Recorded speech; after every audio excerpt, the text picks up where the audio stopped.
what's up YouTube homies? I'm going to talk to you guys a little bit about cold forging spring steel. Now this is not an unknown thing. This is done in many parts of the world. A knife making buddy and I, we've even gone so far as to contact some Japanese master bladesmiths, and they return with extremely difficult to translate text of the cold forging process. And there's a couple different ways of cold forging. One is when it's actually slightly warm, but what they all have in common is that it's done after annealing, and you can't do it with high alloy steels. You actually need quite a high content of ferrite. One of the interesting things about carbon content, for example, is when you say 1% carbon, that's actually quite a large and substantial amount of carbon in the blade. It's not just one little percent, because the carbon molecules are actually much bigger. So when you look at the molar mass, 1% carbon actually takes up a significant portion of the volume of the metal. So when you have high alloy steels, there's so much more other stuff of different types of atomic mass that fill up that ferritic structure, which doesn't allow you for cold forging. So lower alloy steels tend to cold forge really well. When it comes to like high carbon steels, if they're sand mined and cold forged, that can work too. So pretty much all sort of the high-end Japanese style kitchen knife makers, and you see this like with the guys in France, they're cold forging their kitchen knives and they have a very high carbon core steel. I've talked to Takeda about this as well in person, and he says cold forging is cheating. Well, let's see what that means over time. So you'll see this is an annealed piece of spring steel. Now the original, hold on a second, they come from these coil springs like this. They're hot forged roughly to shape. I have here a whole stack that I forged the other day with the power hammer, of course. And then you leave them all in the oven or in some ashes and you let them anneal. Get them as soft as you can. After that, you cold forge them and you get this nice, very, very nice surface conditioning to the steel. You see, you remove all the flakes, all the scales, and it gets to this. Now, what's super interesting is that it does change the metallurgy of the steel. In fact, in some cases, it might even reduce the austenization time quite substantially. In some reports, down to like 5 minutes. In some cases, maybe even instantaneous austenization. But that's so complicated stuff, and there's so many different sources that it's kind of difficult to know, because you can't just, what's going on in the steel? I can see clearly. It's very difficult even for metallurgists to fully understand what's going on in the steel. But when you're cold forging, you're breaking up these boundaries and you're creating new places for this austenite formation to emanate from, and very consistently too. They're all much more similar. So generally you have all sorts of different types of sized austenite formations on the crystal structure, whatever. I don't remember all the details because I did all that metallurgy study years and years ago, and I've been cold forging spring steel for like 20 years. After you heat treat, the blade is it's not soft, but it has a tendency to resist breaking, so it can be bent more. So you're losing a little bit of that elasticity for plastic deformation. So it allows itself to deform plastically more without snapping, but you don't get the same. So you can't do this with fillet knives. You'll lose a little bit of that flexibility. What you get is very nice, consistent finish. You get a very nice structure in the steel.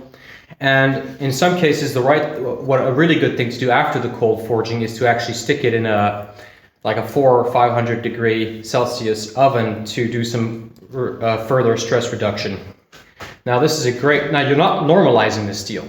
This is like, you skip normalizing altogether. You're just annealing it soft and cold forging. And I'm going to show you right now here a little bit of that. So we have the anvil here.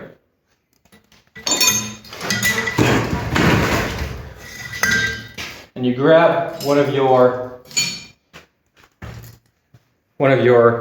annealed blades, and then you just start pounding.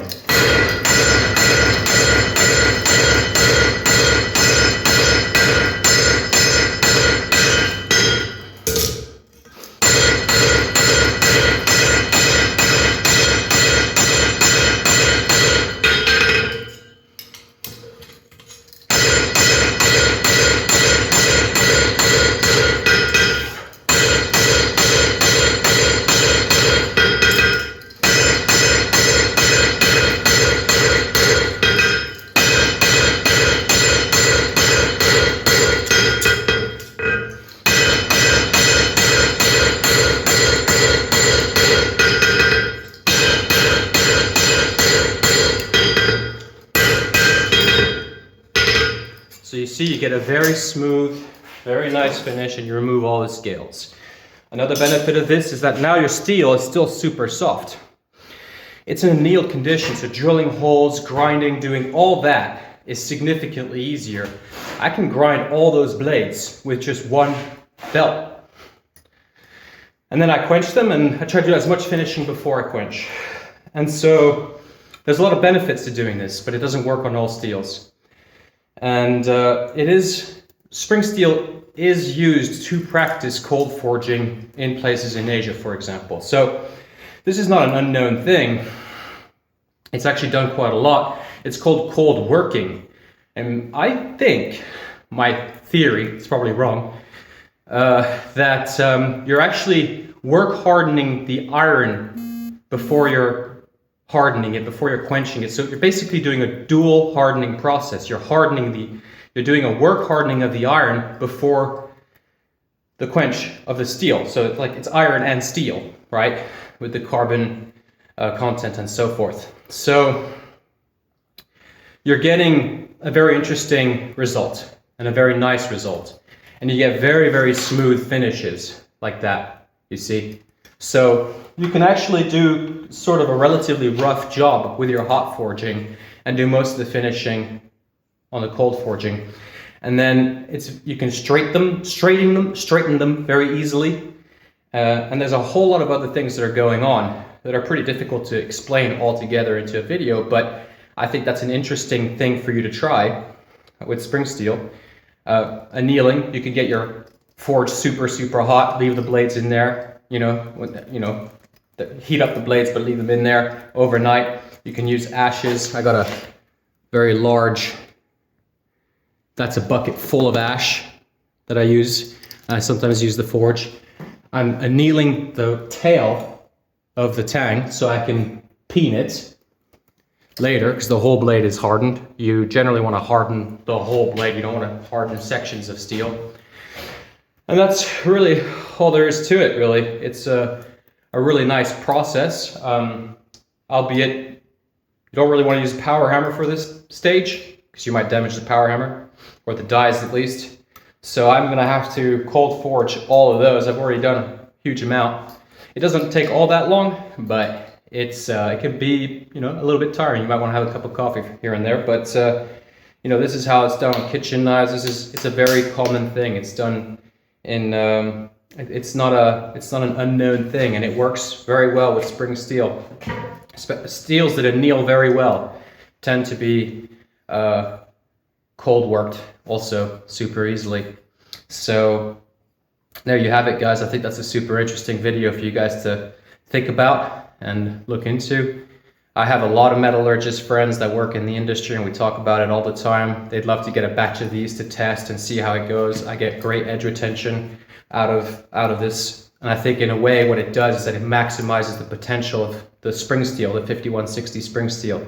It really brings it to the next level, or the sort of furthest that it can possibly go. So thank you guys for watching. You can always grab yourself a scalpel from my website at HalmanAlliance.com, and I'll see you guys later.